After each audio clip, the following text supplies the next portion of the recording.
This seems good. So what I wanted to talk with everyone today about is discovery thinking. That's a program that I've really enjoyed being a part of for 10 years for APG. And out of that, seeing how excited people are about discoveries, that was kind of the vision for making the Playmakers, is to make a standalone event. And so I'd like to talk today about some giant fields and significant fields, and what is the process by which they happen, something that exploration creativity that's on a lot of our minds. So I'd like to guide you through some of the giant fields through the decades and talk about how the information of oil finding has progressed through the years and put it in context of some of the major concepts, which includes global superbasins, of which, by the way, we're in the middle of one here in the Anadarko Basin, and there are 25 others, like the Permian Basin. So I want to say a few words in particular about the Permian Basin, and talk about Innovation 101. And I kind of like the double entendre because, as everybody knows, we just celebrated our 100th anniversary for APG. We're in the 100th year, but next, starting in July, we'll be going to our 101st year. And I think innovation is key, not just for our industry, but for our society. And then, after we're talking about some of what I think are really exciting opportunities for new supply, just a word about the backdrop for global demand, which, by the way, everything looks to be that that's going to be increasing. And then I'd like to make a bold prediction at the end. So here's some time-lapse 6 slides of giant fields. So the green dots are a giant oil field, giant being 500 million barrels more, or equivalent, and the gas is shown in red. And this was from a talk that Bob Merrill and I gave in Houston at the ACE 2017 meeting. And you can see that there are some clusters. So there are some clusters in North America, some clusters in South America, giant fields, and clusters in the Middle East. And as we work our way up through the time slices, you can see that the giant fields are still building out from North and South America, starting to step out from the Middle East. And then there's a huge proliferation of giant fields starting to go all over the world. And what I like to think is that the oil finding skills that are required to find all of these fields came out of some of the Fertile Crescents, the places where the skills were perfected. In the 1970s and 80s, notice that there are a lot more discoveries, particularly over in Southeast Asia. We're starting to see a lot more red giant fields, a lot more gas. And that certainly continues from 1988 to 2005. Lots more gas. And in the very final slice, so we have seen moving outward giant fields from a few concentrated areas to a true global situation. And of course, what we're seeing now is a revitalization back in North America. And so I think about how the oil finders who made this global transformation of the skills required to find these giant fields. In the old days, guys like Everett Lee Dubois traveled to South America and Mexico, where he made giant discoveries. Max Steinecke went to the Middle East, and many of the women pioneers participated in discoveries around the world. We just recently had an APG publication about the first 100 women in APG, and it's an amazing story about the impact that they had. But that was then. This is now. So how does technology transfer? How do we share the skills for finding oil and gas fields? And I would say in forms like this one. And one of the things that I want to share with you that I think is very good news is things happen really fast now. Because we have multimedia, things travel at the speed of light. And so we have a history for these Playmaker programs, today being the 10th one. By the way, double digits sounds great. We have these programs that have come before today, you can see the bottom, Oklahoma City today, but you can see the previous, where they've been. We've been in every APG section and several of the regions, and almost all of these have a record on APG's website. So the speakers have been very kind. Hang on, forgot that. Was that a power clicker? Yep, something just a glitch in the machine. I think we're back. The presentations for these talks, previous talks, are available to you on the APG website.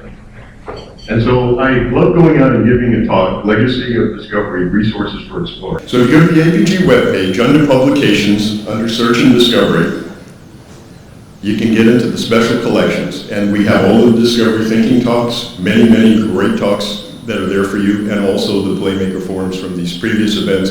And I just want to share with you the very first Playmaker. My wife Linda, who's here, and I were walking around yesterday. We saw Harold Hamm. There was a Continental quarterly meeting in this very room, and we got a chance to say hi to Harold. He was our first lead-off speaker 5 years ago at the very first Playmaker.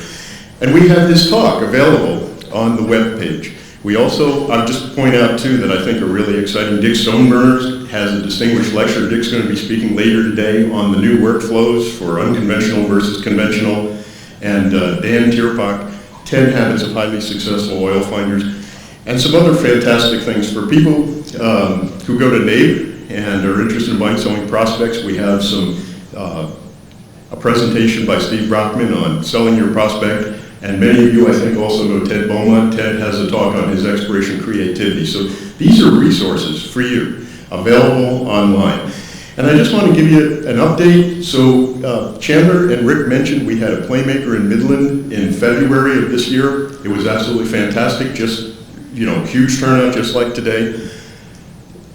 Many of the speakers allowed their slides to be posted, so they're up and available. So there are things about the Alpine High extension. There are things about the Wolf Camp. These are things that are available to you on the DPA webpage. So just a few comments about giant discoveries and putting them into some geological context. So in my experiences with the Discovery Thinking Forum, we note that a lot of the really exciting plays are happening on both sides of the Atlantic based on conjugate margins. And a lot of the really big discoveries are affected by, global discoveries are affected by the Tethys Sea, which basically the main thing is that it offers a Cretaceous and a Jurassic source rock, so there are multiple source rocks. And in the paper that Bob Merrill and I have done on giant fields, there are about 1,000 giant fields in the world. The 500 million barrels are equivalent, and you can see where they are. But what I think is really important about this is if you look at where the discoveries are, they're basically on land or not that in the water or not super deep. And there are some places that this is a sedimentary thickness map, and there are big sedimentary ultra deep packages of sediments, the Bengal fan, the Irkutsk fan, and large portion at IHS called super basins. And I just want to take a moment here to explain what a super basin is, because we are in a super basin. There are 25 of them around the world, and a super basin has produced 5 billion barrels, has the potential to produce an additional 5 billion barrels, has multiple plays, multiple source rocks, has infrastructure. So of course the Permian Basin is a prototype basin. This is a slide that I think is absolutely fantastic. If you look at the peak, this is the 2 million barrel a day peak for the Permian Basin in 1976. And look at that long roller coaster decline for the last 40 years. And every once in a while, the decline flattens out because something happens. But let's face it, the Permian Basin has had it's been a tough place these last 40 years. But the hockey stick at the end, we have now exceeded, this chart needs to be updated, we have now exceeded the peak production in 1976 in the Permian Basin. This is an absolutely incredible phenomenon, and the world is watching. So, just a few words about the Permian Basin, because we're going to hear a lot of talks today about Oklahoma and the scoop and the stack, but I find this a great story. I had a chance to talk to a guy named David Fayetteville, and he's been involved in the discovery and the development of the Wolfcamp play. So in the early days, in that red circle is where, hugging the edge of the Central Basin Platform, vertical wells were drilled. They were Sprayberry wells that were deepened into the Wolfcamp below, in many cases.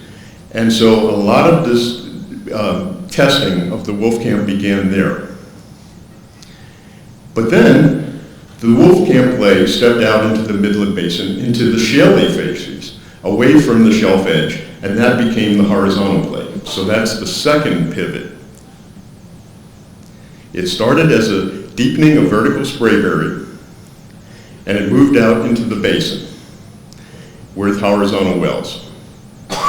Jim Henry gave a talk at the Discovery Thinking Forum a few years back, and he showed this diagram. And I think this is important because David Curtis and I love to have this conversation about APG and how geology is still relevant. And I think that this is a great example how the Wolfcamp geology, showing the detritus along the shelf edge, was early exploited with vertical wells, stepping out more basinal.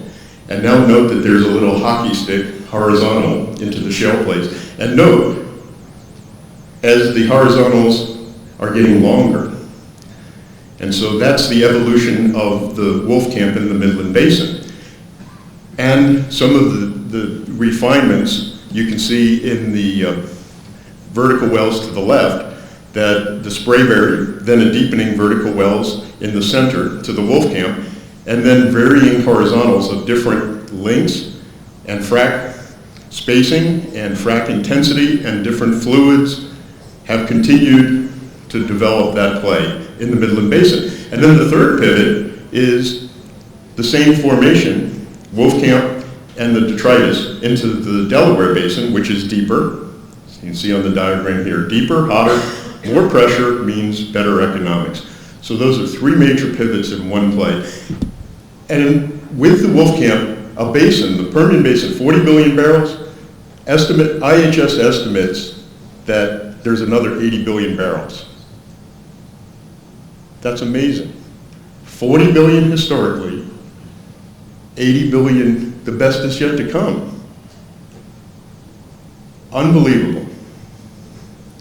And Jim Henry had some lessons. He shared with us some of his experiences about breaking the Wolfcamp play. And one of the things that he did in that talk is it was pretty fun because he invited young professionals to come, anybody looking for a job, come see him in Midland. So I would like to say with the super basins, there are 25 global onshore super basins. The world is watching what happens in the Permian Basin and the Anadarko Basin. The skills and the techniques here that we're going to hear about today have global application. And what's really exciting is these global super basins, IHS believes have the potential for 860 billion barrels of incremental oil. That's absolutely fantastic.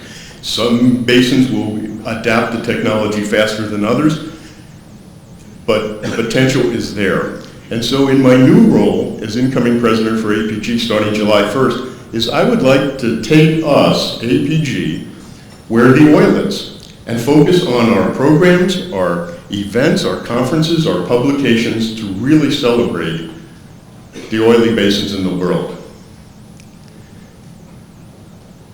So I always love taking lessons from Marlon Downey, and we all know Marlon's famous quote, geology is a science, exploration is a business. That's why, by the way, these playmakers are a DPA event. DPA is the group, as Chandler mentioned, that's really interested not just in science, but in the application to finding energy and making money for our investors. And I love Marlon's quote about following the oil from source to trap and thinking like oil. So I'd just like to show you this slide. This was out of the Giant Fields talk given in Houston. It's a little complicated, but what it is, think of it as tree branches. So the upper branch are concepts. The geophysical, petrophysical drilling and completion branches are trunks of trees with some branches And it's all displayed in a timeline, so you can see when new technologies are being developed. And in the green, there are two peaks. There's a shaded green on the far right of the diagram showing the price of oil. And the first peak is in the 1990s. Then there's a valley of low price. Then the recent high price peak. And of course now, updating the slide, we're back to a more modest price.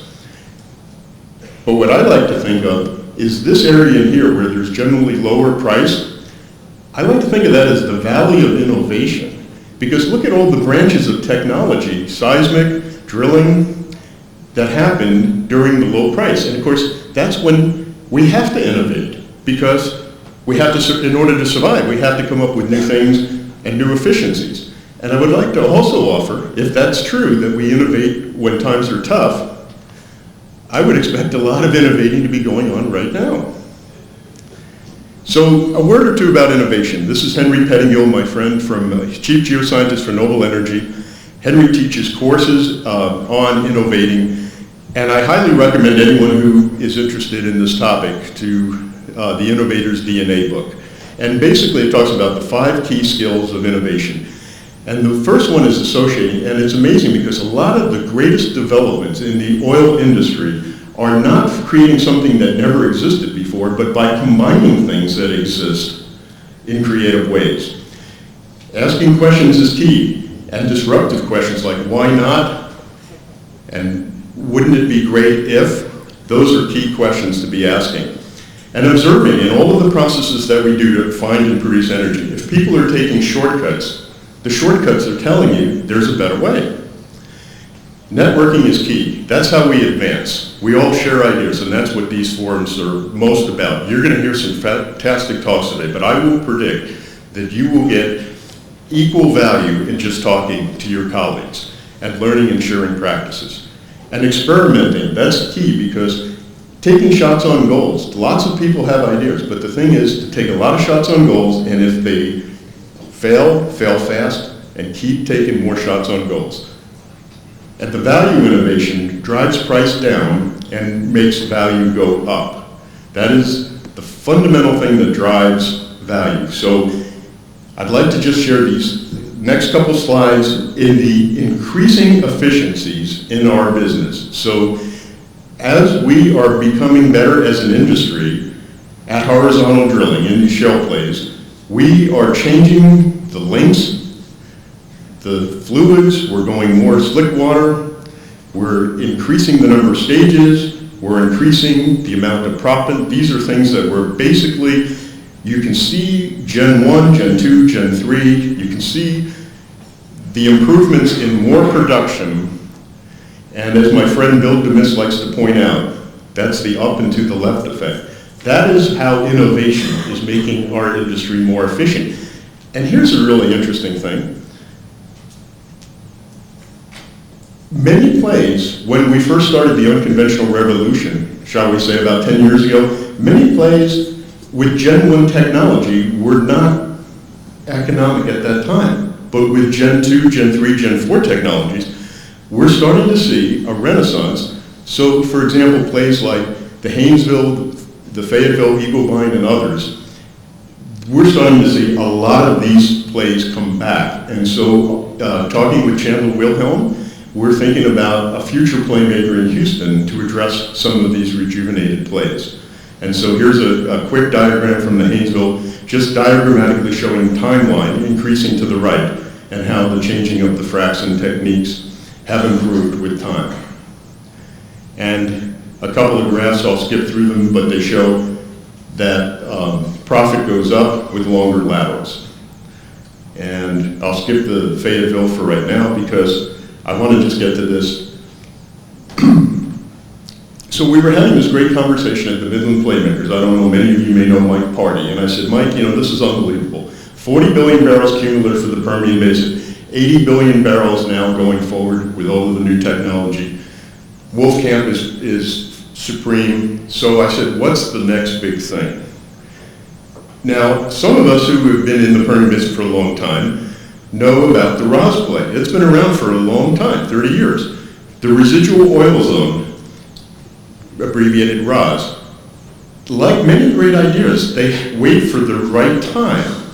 And so this is a play that Mike Party said people are starting to get some success, and it wouldn't be surprising in the next year or two if this has another huge impact on the Permian Basin, going into some of these oil zones that have been tipped and still have residual oil saturations. And the key technology is being able to move a lot of water. And for those of you who move a lot of water in the Hunton or in various other places, this is no stranger. But this technology could be the next big thing. And there are residual oil zones all around the world. So thinking that this might be a fun thing for APG to consider making a technical interest group. And so we just talked about a lot of ways that there's a lot more oil in the future. I would like to say, I'm using this slide from Chandler, which shows that population's growing. We're 7 billion. 7 billion.